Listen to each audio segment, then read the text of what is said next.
नमस्कार दोस्तों, 11 दिसंबर 2020 के डेली एडिटोरियल डिस्कशन में आपका स्वागत है। देखते हैं कौन कौन से आर्टिकल्स डिस्कस करेंगे। देखिए, आज उतने इंपॉर्टेंट आर्टिकल्स हैं ही नहीं। कुछ पॉलिटिकल आर्टिकल्स हैं, कुछ आर्टिकल्स हैं जिसमें कॉन्क्रीट इन्फॉर्मेशन दे रखी है, बट वो आपके एग्जाम्स के पर्सपेक्टिव से उतनी इंपॉर्टेंट है नहीं, तो बहुत डेप्थ में जाने की जरूरत है नहीं। तो पहला आर्टिकल जो हम डिस्कस करेंगे वो ये है कि how all is now fair in India's ailing pedagogic space. Pedagogy का मतलब होता है दोस्तों पढ़ाने का तरीका। तो जो पढ़ाने का तरीका इवॉल्व हो रहा है इंडिया के अंदर, और खासकर ये जो पैटर्न इवॉल्व हो रहा है कोरोना के पैंडेमिक के आने के बाद, इसमें क्या प्रॉब्लम है, इसका क्या इम्पैक्ट पड़ता है चाइल्ड की साइकोलॉजी पे, ये क्या सच में लोगों के काम का है भी, या फिर बस इसको लोगों के ऊपर इम्पोज किया जा रहा है। इसके बारे में यहाँ पे कृष्ण कुमार साहब ने बात की है, और इनके व्यू पॉइंट्स कुछ इंपॉर्टेंट इसलिए भी हैं क्योंकि ये फॉर्मर डायरेक्टर रह चुके हैं एनसीईआरटी के। तो थोड़े बहुत व्यू पॉइंट्स देखेंगे। वैसे तो उन्होंने थ्योरी में और प्रैक्टिकल फंक्शनिंग में बहुत सारी बातें बता दी हैं, बट हल्का फुल्का देख के आगे बढ़ेंगे। बहुत डिटेल में घुसने का मतलब है नहीं, बहुत बोरिंग हो जाएगा आपके लिए। नेक्स्ट है भाई, the right political moves in Telangana. तो भैया एंट्री हो गई है बीजेपी की तेलंगाना की पॉलिटिक्स में। जब तेलंगाना बना था, ऑब्वियसली बात है, तेलंगाना की हिस्ट्री में कम्युनल हार्मिंग काफ़ी मानी गई है। मतलब कभी भी हिंदू मुस्लिम झगड़े बहुत ज़्यादा वहाँ देखने को नहीं मिले हैं। लेकिन फिर कहीं ना कहीं ये जो अब ऑथर ऐसा बोल रहे हैं कि बीजेपी की जो पोलराइजेशन वाली पॉलिटिक्स है ये तेलंगाना में एंट्री मार रही है, तो यहाँ पे इसमें कास्ट की बातें हैं, रिलीजन की बातें हैं। तो कास्ट रिलीजन की बातें से भरा हुआ है ये आर्टिकल, तो ऑब्वियसली बात है, इसको स्किप कर देना ही ठीक है। इसके बारे में ज़्यादा बात करना ठीक नहीं रहेगा। नेक्स्ट है ट्रू टू इट्स नेम। यहाँ पे एक इंपॉर्टेंट आर्टिकल है कि भाई यूके में फाइजर की वैक्सीन को अप्रूवल मिला। जैसे उस वैक्सीन को अप्रूवल मिला, इंडिया में दो वैक्सीन निर्माताओं ने, जो कि इंडिया में ट्रायल्स करा रहे हैं, फाइजर के अलावा दो और वैक्सीन निर्माताओं में, जिसमें से एक तो थी पुणे की सीरम इंस्टीट्यूट ऑफ इंडिया और दूसरी थी हैदराबाद की भारत बायोटेक। इन्होंने भी वैक्सीन के अप्रूवल के लिए अप्लाई कर दिया।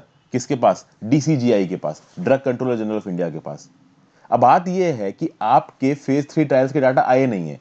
थोड़े बहुत ये जो सीरम इंस्टीट्यूट ऑफ इंडिया है, एस्ट्राजेनेका वाली जो वैक्सीन है, इसके थोड़े बहुत डाटा आए हैं ट्रायल्स के। लेकिन ये जो भारत बायोटेक की वैक्सीन है, इसके तो थर्ड फेज के ट्रायल के डाटा ही नहीं आए, और उसके बावजूद भी अप्रूवल के लिए अप्लाई कर रहे हैं। तो कहीं ना कहीं डीसीजीआई ने इसको रोक दिया है। तो इसके बारे में कुछ पॉइंट्स बोले गए हैं, इसके बारे में बात करेंगे। फिर ये आर्टिकल है ग्रेन एंड शाफ्ट। देखिए, सेंटर और फार्मर्स के बीच में बातचीत चल रही है, निगोसिएशंस चल रहे हैं। सरकार ने कुछ प्रपोजल दिए हैं। यहाँ पे ऑथर कह रहा है कि सरकार को प्रपोजल देने नहीं चाहिए, इंप्लीमेंट करना चाहिए। फार्मर्स को लगना चाहिए कि सरकार सच में उनके लिए कुछ करना चाह रही है। तो 2-3 पॉइंट्स बताए गए, इन पॉइंट्स को देख लेंगे। नेक्स्ट आते हैं इस आर्टिकल पे, are IT project managers facing an existential crisis. अलग से इसमें मैं कुछ बताने वाला नहीं हूँ, मैं आपको सीधे सीधे बता देता हूँ इस आर्टिकल में लिखा क्या है। देखिए, जब भी आप एक इंफॉर्मेशन टेक्नोलॉजी की कंपनी में जाते हो दोस्तों, वहाँ पे दो प्रकार के एम्प्लॉय होते हैं। एक एम्प्लॉय तो वो होते हैं जो कि सॉफ्टवेयर डेवलपर होते हैं, जो सीधे सीधे कोडिंग वगैरह में इन्वॉल्व होते हैं। दूसरे होते हैं प्रोजेक्ट मैनेजर, जो कि सिर्फ मैनेजमेंट लेवल पे इन्वॉल्व होते हैं। जैसे कि फॉर एग्जांपल, आपने IIM अहमदाबाद से MBA किया। IIM अहमदाबाद से MBA करने के बाद आप कॉग्निजेंट या इन्फोसिस जैसे किसी कंपनी में 30-40 लाख रुपए के पैकेज पे लग गए। ठीक है भाई, अब वहां पे आप एक मैनेजमेंट ग्रेजुएट हो, तो ऑब्वियसली बात है आप मैनेजमेंट में इन्वॉल्व होंगे, और आपके नीचे बहुत सारे कोडर्स होंगे, टेक्नोलॉजी एक्सपर्ट्स होंगे जो अपना काम करते होंगे। अब यहाँ पे बात यह है कि ये जो आईटी कंट्रीज है, जो पूरा का पूरा आईटी इकोसिस्टम है, उसमें कोडर्स को ज्यादा प्रेफरेंस दी जा रही है, और डायरेक्ट एमबीए ग्रेजुएट्स जो आते हैं, जिनको आप प्रोजेक्ट मैनेजर बोलते हो, उनको कम इंपॉर्टेंस दी जा रही। क्यों?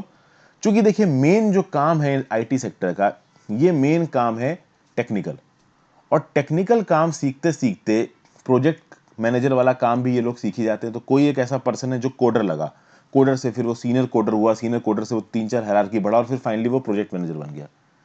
तो एक प्रोजेक्ट मैनेजर का काम क्या है कि उसके अंदर की जो कोडिंग टीम है उसको मैनेज करना। तो अगर आप अपने अंदर की कोडिंग टीम को मैनेज कर रहे हो, तो कोडिंग कैसे होती है अगर ये आपको आता हो तो बड़ा अच्छा रहेगा। क्योंकि कल की डेट में काम करते वक्त अगर ओवरऑल प्रोजेक्ट में कोई प्रॉब्लम आती है, तो आप अपनी टीम में इन्वॉल्व हो सकते हो। अगर टीम का कोई मेंबर प्रेजेंट नहीं, छुट्टी पे, तो आप अपनी टीम में इन्वॉल्व कर सकते हो, और टीम में इन्वॉल्व होकर सॉल्यूशंस ढूंढ सकते हो। प्रोजेक्ट मैनेजर जो एक MBA ग्रेजुएट है, जिसको टेक्निकल नॉलेज नहीं है, वो ये नहीं कर पाएगा। वो बस ऊपर से इंस्ट्रक्शंस दे सकता है, नीचे की टेक्निकल लेवल की बातों को समझ नहीं सकता है। तो आज की डेट में आईटी इकोसिस्टम में कंपनीज उन्हीं लोगों को प्रेफर कर रही हैं जिनको प्योरली कोडिंग स्किल्स आती हैं, और कहीं ना कहीं बाद में वो मैनेजमेंट को सीख के उस रोल में भी सेटअप हो जाए। जो सिंपल प्रोजेक्ट मैनेजर्स हैं, उनके लिए आगे बढ़ना इस फील्ड में थोड़ा मुश्किल हो रहा है। कोविड-19 के समय पे भी जो फायरिंग हुई है ना, ज़्यादातर प्रोजेक्ट मैनेजर्स की हुई है। तो ये सब बातें यहाँ पे बताई गई हैं। अब आप समझ ही सकते हो एग्जाम्स के पर्सपेक्टिव से उतनी इंपॉर्टेंट है नहीं। मसाला न्यूज़ के पर्सपेक्टिव से तो मैं आपको चीज़ें दिखा सकता हूँ, बट कोई मतलब नहीं है, इसलिए मैं डिस्कस नहीं कर रहा हूँ। चूंकि जो बिल्कुल ही आउट ऑफ द कंटेक्स्ट या फिर आपके एग्जाम से बिल्कुल ही काम का नहीं होता उसको मैं नहीं डिस्कस करता हूँ। वैसे तो देखिए बहुत कुछ डिस्कस किया जा सकता है। नेक्स्ट है Iran calculated risk.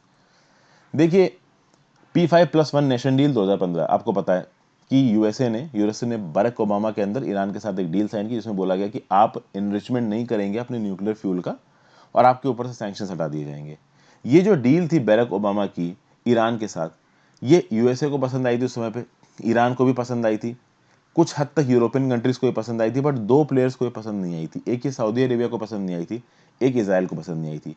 Saudi Arabia और इसराइल को क्यों नहीं पसंद आई और क्यों?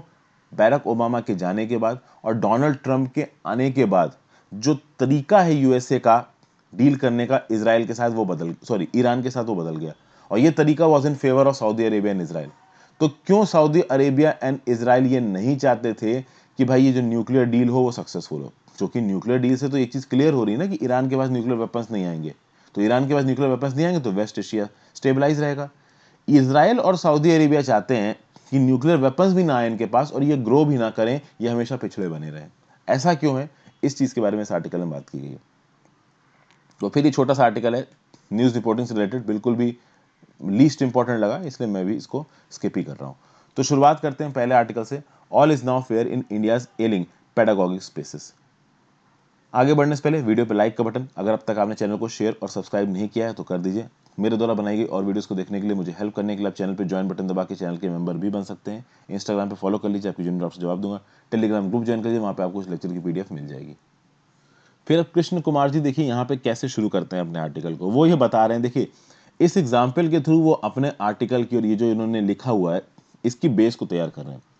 एक टीचर का एग्जाम्पल दे रहे हैं कृष्ण कुमार जी, और ये टीचर एक मॉन्टेसरी स्पेशलिस्ट है। मॉन्टेसरी स्पेशलिस्ट मतलब 5 साल तक के बच्चों को पढ़ाती हैं, और 5 साल तक के बच्चों को ये वर्चुअली पढ़ा रही हैं कोरोना के पैंडेमिक के बाद। तो यहाँ पे कृष्ण कुमार जी साफ साफ बोल रहे हैं कि भाई एक 5 साल के बच्चे को आप वर्चुअली कैसे पढ़ा सकते हो? वर्चुअली पढ़ाने के लिए वो वर्चुअल मोड भी तो बच्चों को समझ में आना चाहिए। वो 5 साल के बच्चे को क्या वो कंप्यूटर, क्या वो इंटरनेट, ये सब चीज़ें समझ में आएंगी? तो एक मॉन्टेसरी बच्चे को, एक प्राइमरी एजुकेशन वाले बच्चे को ऑनलाइन पढ़ाना, वर्चुअली पढ़ाना, ये एक मजाक की तरह है। और कुछ इस तरीके के मजाक बहुत डोमिनेंट हो गए इंडिया में जब से कोरोना का पैंडेमिक फैला है। टेक्नोलॉजिकल इन्वायरमेंट को, टेक्नोलॉजी को इस हद तक जोड़ दिया गया है बच्चों की लाइफ से कि वो बच्चों की साइकोलॉजी पे और बच्चों के पढ़ने के तरीके पे, पेडागोगी पे बहुत इंटेंस इंपैक्ट डाल रहा है। और कहीं ना कहीं यहाँ पे सरकार की गलती को डायरेक्टली और इनडायरेक्टली पॉइंट आउट कर रहे हैं कृष्ण कुमार साहब। कृष्ण कुमार साहब कह रहे हैं कि भैया सरकार हर चीज स्मार्ट करना चाहती है, स्मार्ट लर्निंग, स्मार्ट क्लासेस। और इंडिया में स्मार्ट लर्निंग, स्मार्ट क्लासेस का मतलब होता है डिजिटल क्लासेस। आपको कहीं जाने की जरूरत नहीं है, आप घर बैठे बैठे पढ़ रहे हैं आराम से, किसकी मदद से? इंफॉर्मेशन टेक्नोलॉजी की इस्तेमाल करके आप घर बैठे बैठे पढ़ रहे हो। लेकिन क्या ये स्मार्ट इंफ्रास्ट्रक्चर जिसको गवर्नमेंट इंटेंशनली परस्यू कर रही है काम का है? फिर भाई यहाँ पे कृष्ण कुमार जी हमारे सिस्टम में सिस्टमैटिक वीकनेस की बात कर रहे हैं, सिस्टमैटिक कैपेसिटी की बात कर रहे हैं। जैसे कोरोना वायरस का पैंडेमिक लगा, smart learning, digital learning, e learning, इस पे बहुत ज़्यादा फोकस किया गया। बट ये नहीं देखा गया कि एक बार ई लर्निंग को इम्प्लीमेंट करने के बाद हम क्या क्वालिटी पा रहे हैं। इस पे कोई फोकस नहीं है। बस फोकस इस चीज़ पे है कि डिजिटल लर्निंग के लिए आप ज़्यादा से ज़्यादा इंफ्रास्ट्रक्चर को सेटअप कर दीजिए, और कुछ देखा ही नहीं गया। जैसे कि फॉर एग्जाम्पल जब कोरोना का पैंडेमिक लगा तो एक अल्टरनेटिव ये था कि पूरी तरीके से ऑनलाइन करने के बजाय आप जगह जगह पे एज के हिसाब से, कुछ स्टेजेस के हिसाब से लिमिटेड क्लासेस तो चला सकते थे। वर्चुअली आप समझ सकते हो कि आप सब कुछ ले आए, लेकिन एक बड़ी सी क्लास के अंदर जो ठीक ठाक वेंटिलेटेड है, जहां पहले 50-60 बच्चे बैठते थे, 5 से 10 बच्चों को तो बिठा के पढ़ाया जा सकता था। भले ही पढ़ाई थोड़ी कम हो जाती, बट ना से तो अच्छा ही था। ये नहीं किया गया, सीधे ऑनलाइन पे फोकस, सीधे स्मार्ट लर्निंग के फोकस। तो अर्बन एरियाज में जो बच्चे रह रहे थे, चलिए उनके पास लैपटॉप्स थे, उनके पास इंटरनेट कनेक्टिविटी थी, वो उसके थ्रू पढ़ने लगे। लेकिन जो रूरल एरियाज के बच्चे थे उनका क्या? तो सरकार ने बोला कि भाई स्मार्टफोन, बहुत सारी स्टेट गवर्नमेंट की सरकारों ने सेंटर नए पैसे भेजे, स्मार्टफोन बांटे, सोचा कि स्मार्टफोन से पढ़ लेंगे। लेकिन आज की डेट में भी रूरल एरियाज में इंटरनेट कनेक्टिविटी उस लेवल की है नहीं दोस्तों। स्कूलों की बात की जाए तो स्कूलों ने डेफिनेटली अपने सिलेबस को कम कर दिया है। ओके, टीचर्स को रिस्पॉन्सिबिलिटी दी गई है कि वो टाइम पे ऑनलाइन क्लासेस लेंगे, ऑनलाइन जो भी बच्चों के रिप्लाईज आ रहे होंगे, डाउट्स आ रहे होंगे, उनको क्लैरिफाई करेंगे। लेकिन यहाँ पे जो रूरल तबका है ना बच्चों का, वो पूरी तरीके से कट ऑफ हो गया है। और इसके साथ साथ एंट्री हुई है कुछ नए प्लेयर्स की। पहले जो कोचिंग प्रिपरेशन कराते थे ऑफलाइन, वो अब ऑनलाइन आ गए हैं। ऑनलाइन बहुत सारे तरीके के लोग हैं जो पैसे मांग मांग के पढ़ाई करवा रहे हैं। ओके, तो भाई पैसे दो, कोर्स ज्वाइन करो। अब यहाँ पे कुछ स्पेशलाइज्ड कोर्सेज वाले लोग भी आ रहे हैं। अगर आपने कभी ध्यान दिया हो, मैं कि नाम नहीं लेना चाहूंगा, मेरे दिमाग में ही 5-6 नाम इस समय पे आ रहे हैं, बट मैं लूंगा नहीं। ये जो स्पेशलाइज्ड कोर्सेज वाले जो लोग हैं ना, रेगुलरली यूट्यूब के वीडियोस पे ऑनलाइन अपने कोर्सेज के ऐड करते हैं कि हम आपको वर्चुअल लर्निंग स्किल्स देंगे, डाटा एनालिसिस सिखाएंगे, ये सिखाएंगे, वो सिखाएंगे, इससे आपके बच्चों के अंदर काबिलियत आ जाएगी, कल की डेट में वो यूएसए कनाडा में इतने लाख डॉलर की नौकरी ले सकते हैं। तो इस तरीके के एड्स आज की डेट में कॉमन हो गया। पेरेंट्स को लग रहा है कि जब बच्चा पढ़ नहीं रहा है, घर पे बैठा हुआ है, और ये लोग जो ऐड कर रहे हैं इनकी बातों में थोड़ी भी सच्चाई है, तो चलो एक कोर्स करा देते हैं। तो कहीं ना कहीं जो ऑनलाइन कोर्स कंडक्ट करने वाले लोग हैं, ये इस समय पे बहुत हिट मार रहे हैं। हालांकि जो इनके दावे हैं कि ये सिखा देंगे तो ये मिल जाएगा, बच्चों को मिल जाएगा, इन दावों पे एक सीरियस डाउट्स है, क्योंकि इतना आसान नहीं है चीजें मिलना। फिर भाई जब मशीन लर्निंग, डाटा एनालिटिक्स, इन सब चीजों की बात होती है ना, तो क्रिटिकल इंक्वायरी, ये एनालिसिस, इन सब चीजों की बात आती है। अगर आप बात करो सोशल स्टडीज के टीचर्स को साइंस के टीचर्स के साथ, तो बहुत सारे एक्सपर्ट्स का ये बोलना है कि साइंस पढ़ाना आसान है, बट सोशल स्टडीज को एक क्रिटिकल एनालिसिस के स्फीयर से, क्रिटिकल एनालिसिस के व्यू पॉइंट से पढ़ाना बहुत मुश्किल है। और वहां पे एक बच्चा जो कि कंप्यूटर के सामने बैठ के पढ़ रहा है, हर चीज ऑनलाइन है, उसको आप क्रिटिकल एनालिसिस कैसे सिखा दोगे, बहुत सोचने वाली बात है।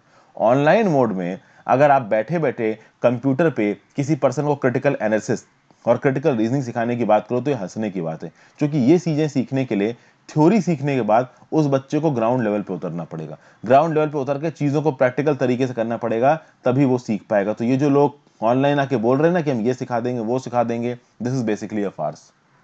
फिर एक और पॉइंट यहां पे निकल के आ रहा है, जो कि बहुत इनडायरेक्टली मैं इन्फर कर पा रहा हूं, जो कि ऑथर ने यहां पे लिखा है। देखिए, नेशनल एजुकेशन पॉलिसी ने वोकेशनल ट्रेनिंग की बात की। इंडिया में वोकेशनल ट्रेनिंग, वोकेशनल एजुकेशन को बढ़ावा दीजिए, ताकि आगे आने वाले समय में बच्चे ग्राउंड लेवल पे नौकरियां पकड़ सके और अपने लिए कुछ कर सके। लेकिन क्या ऑनलाइन पढ़ा के आप ग्राउंड लेवल की थ्योरी बता के उनको नौकरियां दिलवा सकते हो? बहुत मुश्किल है।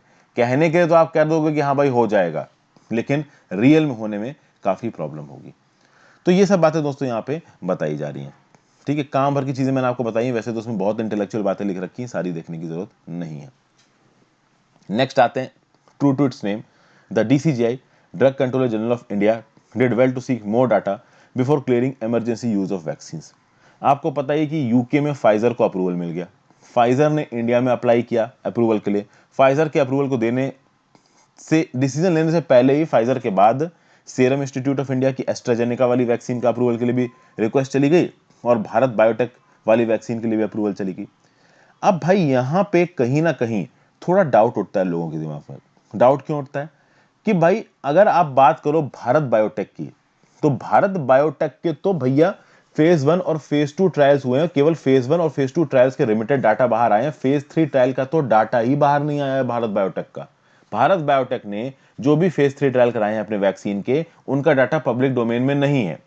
इस कंपनी ने अपने फेज 3 ट्रायल्स मिड नवंबर में शुरू किए हैं, और अभी हम लोग मिड दिसंबर तक भी नहीं पहुंचे हैं। कुछ लोगों को तो भारत बायोटेक की सेकेंड डोज ऑफ वैक्सीन अभी दी ही नहीं गई है, और उसके बावजूद इतनी जल्दी भारत बायोटेक वैक्सीन अप्रूवल के लिए अप्लाई कर रही है। इससे ऑब्वियस सी बात है, लोगों के दिमाग में थोड़ी घबराहट उठेगी। अगर आप serum institute of India Oxford vaccine वाली बात करें, तो भैया फेज 2 और फेज 3 क्लिनिकल ट्रायल्स के रिजल्ट पब्लिश हुए हैं। लेकिन देखिए एक बात है, यहाँ पे फेज 3 क्लिनिकल ट्रायल्स काफी समय से हो रहे हैं। आपके एस्ट्राजेनेका ऑक्सफोर्ड वाली वैक्सीन के जो फेज 3 ट्रायल्स थे, इसके वो 21 सितंबर को शुरू हुए, और पहली डोज के बाद जो अगली डोज या अगला शॉट या अगला जैब दिया जाता है इस वैक्सीन का, वो 28 दिन बाद दिया जाता है। और अगला जैब मतलब दूसरा डोज देने के बाद एक 2 महीने का लॉक इन पीरियड होना चाहिए, जहां पे जिसको जिसको दवाई दी गई उसको मॉनिटर किया जाएगा। किसके हिसाब से? यूएस। अभी ये चीज इंडिया में तो नहीं है, बट यूएस का food and drug administration department क्या बोलता है कि जब आप पूरी डोजेज दे दो, तो मान लीजिए एस्ट्राजेनेका वाली वैक्सीन की पहली डोज दी गई, 28 दिन बाद दूसरी डोज दी गई। दूसरी डोज देने के बाद 2 महीने के पीरियड में उस पेशेंट को मॉनिटर किया जाएगा कि उसके ऊपर उस दवाई का क्या इंपैक्ट पड़ रहा है, और उस इंपैक्ट को स्टडी करने के बाद, पीयर रिव्यू करने के बाद ही उस वैक्सीन को अप्रूवल दिया जा सकता है। तो अगर मान लीजिए 21 सितंबर को ट्रायल शुरू हुए हैं एस्ट्राजेनेका की वैक्सीन के, तो जिन जिन लोगों को सेकंड शॉट दे भी दिया गया होगा, उसके बाद उस सेकंड शॉट के बाद अभी 2 महीने नहीं बीते हैं। तो जब 2 महीने नहीं बीते हैं, प्रॉपर तरीके से वैक्सीन ट्रायल अभी नहीं हुए, तो क्या जल्दी है आपको अप्रूवल लेने की? एकदम से इतना रश क्यों है अप्रूवल लेने का? आप लाइन लगा के खड़े हो गए हो drug control general of India के पास, तो इससे लोगों के दिमाग में थोड़ा डाउट आ रहा है। लेकिन यहाँ पे drug controller general of India ने बिल्कुल परफेक्ट पोजीशन ली है। ये जो ऑक्सफोर्ड की वैक्सीन है ना, एस्ट्राजेनेका वाली, इसको दुनिया में कहीं पे भी अप्रूवल नहीं मिला है। इनफैक्ट ये ऑक्सफोर्ड की वैक्सीन है, मेन जो पेरेंट कंट्री है इसकी यूके है, यूके तक में इसको अप्रूवल नहीं मिला है, फाइजर को अप्रूवल मिल गया है। यहाँ पे जो हमारा drug control general of India है, उसने ये जो एस्ट्राजेनेका वाली वैक्सीन के ट्रायल्स यूके में हुए हैं, यूके में हुए फेज 3 और फेज 2 ट्रायल्स के इंटरिम डाटा को मांगा है drug control general of India ने, और कहीं ना कहीं अभी इस अनाउंसमेंट को पेंडिंग रखा है। अभी किसी भी वैक्सीन को पूरी तरीके से अप्रूवल नहीं मिला है। ऑब्वियसली बात है, सोच समझ के अप्रूवल देगा डीसीजीआई। ठीक है, डीसीजीआई का वैक्सीन को अप्रूवल देने का प्रोसेस काफी लंबा है। कहीं ना कहीं कोविड-19 में भी जल्दी करने की जरूरत है नहीं, और यहाँ पे मैन्युफैक्चरर से भी एक्सपेक्ट किया जाएगा कि वो पैसा कमाने के चक्कर में बिना प्रॉपर ट्रायल्स कराए जल्दी वैक्सीन अप्रूवल लेने के पीछे ना भागें, क्योंकि लॉन्ग टर्म कॉन्सिक्वेंसेज इसके बहुत खतरनाक हो सकते हैं। ये बात यहाँ पे कही जा रही है। फिर नेक्स्ट आर्टिकल है grain and chaff. Centre must first implements this proposal before continuing talks with the farmers. देखिए, सेंटर भी अपनी बात पे अड़ा हुआ है, फार्मर्स भी अपनी बात पे अड़े हुए हैं। कहीं ना कहीं फार्मर ऑर्गेनाइजेशन दिल्ली के बाहर जयपुर और आगरा के हाईवे को ब्लॉक करने की बात कर रहे हैं 12 दिसंबर को। टेंशंस काफी बढ़ती जा रही हैं। सेंटर की तरफ से कुछ रिटर्न एश्योरेंसेस जरूर आए हैं फार्मर्स के लिए, लेकिन ये रिटर्न एश्योरेंसेस फार्मर्स को सेटिस्फाइंग नहीं लग रहे हैं। कहीं ना कहीं सेंटर ने बोला है और रिटर्न एश्योरेंस दी है कि देखिए, मिनिमम सपोर्ट प्राइस चालू रहेगा। रिटर्न एश्योरेंस है, लीगल एश्योरेंस नहीं है। लीगल एश्योरेंस के लिए आपको पार्लियामेंट से एक एक्ट पास कराना पड़ेगा, और अभी के लिए एक ऑर्डिनेंस लाना पड़ेगा। सरकार ने वो करने से मना कर दिया, लेकिन सरकार ने लिखित में दिया है कि मिनिमम सपोर्ट प्राइस आपको मिलता रहेगा। स्टेट की जो एपीएमसी मंडी है, इसको बंद नहीं किया जाएगा। एपीएमसी मंडीज और प्राइवेट मंडीज को बराबरी की इंपॉर्टेंस दी जाएगी। ट्रेडर्स के रजिस्ट्रेशन का, उनके केवाईसी का एक प्रॉपर मैकेनिज्म डिवाइस किया जाएगा। डिस्प्यूट रेजोल्यूशन मैकेनिज्म के अंदर आप एसडीएम के अलावा सिविल कोर्ट में भी जा सकते हो। तो ये सारी बातें बोली गई, लेकिन ये जो एश्योरेंसेज है ना, ये फार्मर्स मानने को तैयार नहीं है। फार्मर्स बोल रहे हैं कि ये हाफ हार्टेड एश्योरेंसेज हैं। अब गवर्नमेंट भी एक लिमिट से ज्यादा कॉम्प्रोमाइज करने को तैयार नहीं है, फार्मर्स भी अपने पे अड़े हुए हैं। तो यहाँ पे एक डेडलॉक की स्थिति आ गई, और डेडलॉक को डिफ्यूज करना काफी मुश्किल हो रहा है। तो ऑथर एंड बस यही बोल रहा है कि देखिए, सरकार को इतना स्ट्रिक्ट और रिजिड स्टेप नहीं लेना चाहिए अभी के लिए। फार्मर्स को अगर ये डर है कि वो मार्केट फोर्सेस के दया पे रहेंगे, तो उनके डर को खत्म करने के लिए सरकार को कुछ कॉन्क्रीट करना चाहिए। इस तरीके के रिजिड प्रोसेस सरकार का लेना सही नहीं है। और कहीं ना कहीं जब इस बात को इंटरनेशनल क्रिटिसिज्म आ रहा है, हमारे फार्मर्स परेशान हैं, तो फार्मर्स के व्यू पॉइंट को कंसीडरेशन में लेना जरूरी है, ऐसा यहाँ पे बोला जा रहा है। ये तो बहुत सारे लोग बोल रहे हैं, एक्चुअली में क्या होगा ये तो देखिए समय ही बताएगा। फाइनली आते हैं ईरान के कैलकुलेटेड रिस्क पे। यहाँ पे थोड़ा फॉरेन पॉलिसी की बात होगी। किस तरीके से फॉरेन पॉलिसी की बात होगी? देखिए, P5+1 Nations, China, France, Russia, UK और जर्मनी, और उसमें जोड़ दीजिए, सॉरी, P5 में चाइना, फ्रांस, रशिया, यूके और यूएसए, और उसमें +1 में कौन है? जर्मनी। इन्होंने 2015 में एक एग्रीमेंट किया, किसके साथ? ईरान के साथ। उस एग्रीमेंट के थ्रू क्या बोला गया कि भाई ईरान अपने इनरिचमेंट को कम लेके आएगा, लगभग 3.67% तक अपने इनरिचमेंट को लेके आएगा। 2015 में ईरान के पास ये टेक्नोलॉजी आ चुकी थी कि वो अपने न्यूक्लियर फ्यूल को 20% तक एनरिच कर सकते थे, लेकिन उस लिमिट को लेके आया गया 3.67% तक। अब यहां पे बैरक ओबामा का जो एडमिनिस्ट्रेशन था, उसका क्या कैलकुलेशन था? बैरक ओबामा का एडमिनिस्ट्रेशन का ये कहना था कि देखिए भाई, ईरान को हम न्यूक्लियर बॉम्ब लेने नहीं देंगे, न्यूक्लियर बॉम्ब ईरान के पास नहीं आना चाहिए। ये बैरक ओबामा को बोलना था। ये अलग बात है कि बैरक ओबामा ने बोला कि हम ईरान के ऊपर से सैंक्शंस बढ़ा देंगे। ईरान के पास ये हक है कि वो अपनी इकोनॉमी को ग्रो करे, अपने लोगों के लिए काम करे, एक पावरफुल पावर की तरह सामने आए, बट वो न्यूक्लियर पावर नहीं बनेगा। ये बात बोला किसने? वॉशिंगटन ने, कुछ यूरोपियन कंट्रीज ने।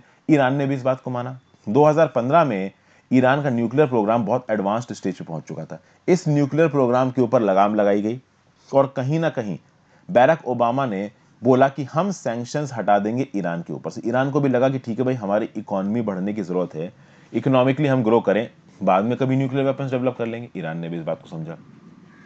सब चीजें हो चुकी थी, लेकिन बैरक ओबामा और यूरोपियन कंट्रीज जिस तरीके से देख रही है ईरान को, और इजराइल और सऊदी अरेबिया जिस तरीके से देख रहे हैं ईरान को, ये दोनों बहुत अलग चीजें हैं। ईरान के जो रीजनल राइवल्स हैं ना, इजराइल और सऊदी अरेबिया, ये ईरान को अलग तरीके से देखते हैं। अमेरिका ईरान को अलग तरीके से देखता है। बैराक ओबामा ने क्या बोला कि भाई हम ईरान को न्यूक्लियर वेपन नहीं बनाने दे सकते, लेकिन न्यूक्लियर वेपन अगर ईरान नहीं बनाता है तो उसके ऊपर से सैंक्शन हटा दिए जाएंगे और हम कोशिश करेंगे कि इकोनॉमी ग्रो करे ईरान की। इजराइल और सऊदी अरेबिया का क्या बोलना है कि न्यूक्लियर वेपन तो तुमको वैसे ही नहीं बनाने देंगे, तुमको हम ग्रो भी नहीं करने देंगे इकोनॉमिकली। तो ये प्रॉब्लम है जो इजराइल, सऊदी अरेबिया और ईरान की ट्रायलॉजी में आ रही है। इजराइल और सऊदी अरेबिया के हिसाब से ईरान वेस्ट एशिया में इजराइल और सऊदी अरेबिया की बादशाहत को कम कर सकता है। किस तरीके से? देखिए, तेहरान शिया कम्युनिटी का रिप्रेजेंटेटिव आप कह सकते हो कि तेहरान में और जो उनकी रूलिंग पार्टी है वो बेसिकली शिया कम्युनिटी को बिलोंग करते हैं। और शिया वर्सेस सुन्नी का जो विवाद है वेस्ट एशिया में बहुत बड़ा है, बहुत लंबे समय तक लड़ाइयां और जंगें लड़ी गई हैं इसको लेके।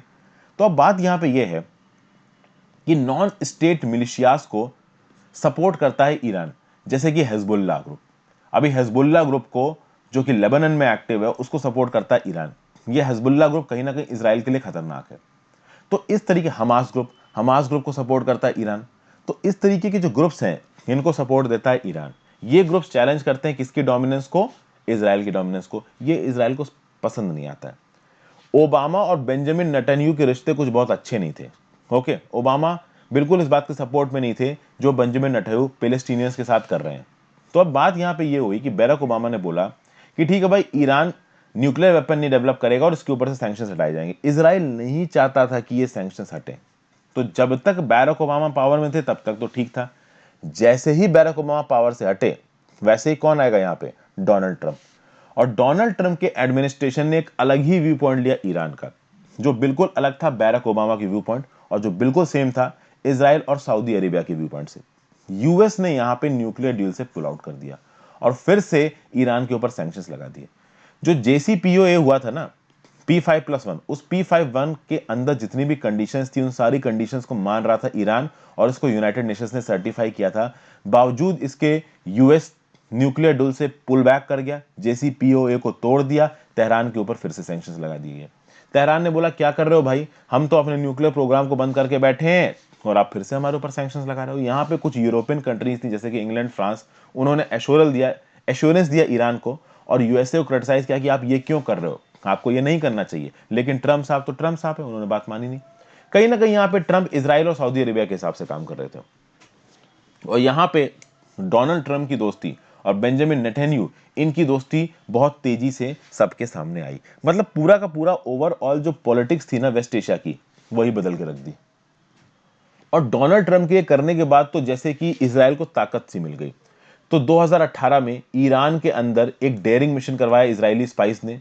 ईरान की न्यूक्लियर प्रोग्राम से रिलेटेड बहुत सारे हजारों की तादाद में डॉक्यूमेंट चुरा लिए गए।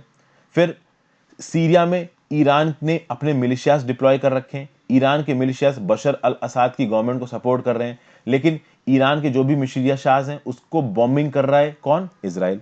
तो इजराइल और ईरान की जो रिलेशनशिप है ना, वो काफी खराब हो रखी है। ये बहुत ओपन में है कि ये दोनों कंट्रीज एक दूसरे की दोस्त है नहीं। ओके, अब यहां पे जैसे ही जो बाइडेन आने की बात हो रही है, कहीं ना कहीं जो बाइडेन ने एक स्टेटमेंट दिया है कि बैरक ओबामा जी ने ये जो जेसीपीओए की डील हुई थी ना, इस डील को मैं रिवाइव करूंगा, इस डील को मैं खत्म होने नहीं दूंगा, ये बोल दिया। तो अब डोनाल्ड ट्रंप को लगा कि मैंने जो कुछ भी किया उसको रिवर्स कर सकता है जो बाइडेन। तो भैया डोनाल्ड ट्रंप और इजराइल, ऐसा बोला जा रहा है इस आर्टिकल में, कहीं ना कहीं इजराइल का यहां पे एक मेन मोटिव है। इजराइल ने मोहसिन फखरीजादे को मरवा दिया। ये ईरान के न्यूक्लियर फिजिसिस्ट है, ईरान की न्यूक्लियर पावर ये प्रोग्राम के फादर थे। कहीं ना कहीं ईरान में इनको बहुत माना जाता था। 27 नवंबर को इनको असैसिनेट करवा दिया गया और इसका जो इल्जाम आया है वो इजराइल के ऊपर आया। इजराइल ने ऑब्वियसली बात है अपनी रिस्पॉन्सिबिलिटी से मना कर दिया। इजराइल ने बोल दिया हमने ऐसा कुछ भी नहीं करा। ऑब्वियसली बात है वो यही बोलेंगे। अब इससे होगा क्या? देखिए, इजराइल ने ऐसा कहा जा रहा है कि सोची समझी साजिश के तहत ये किया है। क्यों? चूंकि मोहसिन फखरीजादे को अगर मारा है तो ईरान यहां पे मोस्ट प्रॉब्ली रिटेलिएट करेगा। अगर ईरान यहां पे रिटेलिएट नहीं करता है तो ईरान कमजोर नजर आएगा। ओके, और अगर ईरान कमजोर नजर आएगा तो आगे आने वाले समय में हो सकता है कि इजराइल फिर से कोई अटैक कर दे। दूसरा ऑप्शन यह है कि इजराइल पलट के वार करे, सॉरी, ईरान पलट के वार करे। तो ईरान के ऊपर ये जो मोहसिन फखरीजादे को मारा गया और उसके अगेंस्ट में ईरान अगर पलट के वार करता है तो वो भी इजराइल के फेवर में है। क्योंकि ईरान पलट के वार करेगा तो इजराइल भी अटैक करेगा, कहीं ना कहीं डोनाल्ड ट्रंप को की वजह मिलेगी अटैक करने की। तो यहां पे ईरान को भी यह बात पता थी कि तो करें क्या। ईरान को यह मालूम था कि रिटेलिएशन ही चाह रहे हैं ये लोग, अगर हम रिटेलिएट करेंगे तो एक जंग सी छिड़ जाएगी, ठीक है। दूसरा, अगर हम शांत बैठते हैं तो हमको कमजोर देखा जाएगा। तो ईरान ने यहां पे मिडिल का रास्ता चुका है और ईरान ने सीधे सीधे एक अनाउंसमेंट करी है कि हम अपने न्यूक्लियर फ्यूल को इनरिच करना शुरू कर रहे हैं। अभी हमारा न्यूक्लियर फ्यूल 5% से कम है। न्यूक्लियर डील में 3.67% के लगभग की रिक्वायरमेंट थी। अब हम अपने न्यूक्लियर फ्यूल को इनरिच करेंगे 5 से 20% तक, और फिर उसको 20% से 90% लेके जाएंगे। और ये इनरिचमेंट हम बहुत तेजी से करेंगे अगर 2 महीने के अंदर अंदर हमारे ऊपर से सैंक्शंस नहीं हटाए गए। ये साफ साफ टाइमलाइन दे दी है ईरान ने। 2 महीने की टाइमलाइन क्यों दी ईरान ने? क्योंकि 2 महीने के अंदर अंदर जो बाइडेन प्रेसिडेंटशिप की कमान संभाल लेंगे, लगभग 20-25 दिन हो जाएंगे उनकी प्रेसिडेंटशिप के। तो ईरान को यहां पे एक उम्मीद है कि जो बाइडेन आने के साथ साथ हमारे न्यूक्लियर प्रोग्राम को रोकने के लिए जो बाइडेन हमारे ऊपर से इकोनॉमिक सैंक्शंस हटा देगा। ये चाहता है ईरान, ओके। और ईरान ने बोला है कि अगर हमारे ऊपर से सैंक्शंस नहीं हटाए गए तो न्यूक्लियर फील्ड को तो इनरिच करेंगे ही 5 से 20%, 20 से 90%। उसके साथ साथ जो भी हमारी न्यूक्लियर फैसिलिटीज हैं उसमें जो यूनाइटेड नेशंस के और इंटरनेशनल एटॉमिक एनर्जी एजेंसी के जो इंस्पेक्टर्स आते हैं ना, इनके एक्सेस को भी हम ब्लॉक कर देंगे। तो ईरान ने यहां पे एक कैलकुलेटेड रिस्क लिया है, और उस कैलकुलेटेड रिस्क के चलते ईरान ने पूरी दुनिया की कम्युनिटी को बता दिया है कि हमारे ऊपर से सैंक्शंस हटाओ, नहीं हटाओगे तो हम न्यूक्लियर बॉम्ब डेवलप करेंगे। अब देखते हैं जो बाइडेन यहाँ पे क्या करते हैं। तो ये था एनालिसिस फ्रेंड्स, आई होप आपको पसंद आया होगा। Thank you for watching, have a great day. Video को लाइक और शेयर किए बिना मत जाना।